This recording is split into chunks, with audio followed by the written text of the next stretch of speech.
Xazon yaprog'i yanglig' gul, yuzing hijriyda sarg'ardim. Ko'rib rahim aylag'in, ey lolaruh bu chepayizardim.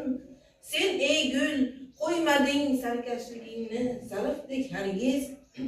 Oyog'ingga tushib balki xazondek uncha yolvordim. O'quvchilar, bugungi mavzuyimiz kim aytadi, nima haqida ekan? Jamola? Bugungi mavzuyimiz Alisher Navoiy va Zahiriddin Muhammad Boburning buyukligi haqida. Kim ruboiylardan aytadi? Almarjon? Zahiriddin Muhammad Boburning g'azal.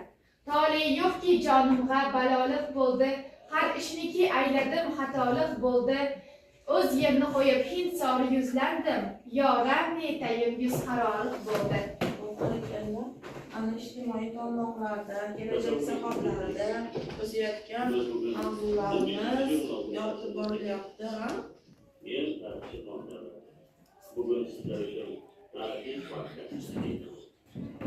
Mehmonlarimiz turkiy so'zning sultoni Alisher Navoiy hamda shoh va shoir Zahiriddin Muhammad Bobur. Ustozlar, sizlardan keyin 500 yildan ortiq vaqt o'tdi. Ammo quvonarlisi shuki, bugun ham sizlar nomingiz maktablarda, kitoblarda avlodlaringiz qalbida yashamoqda. Kelajak dunyosi sizlar bilan faxrlanadi. Biz ham avlodlarimiz bilan faxrlanamiz.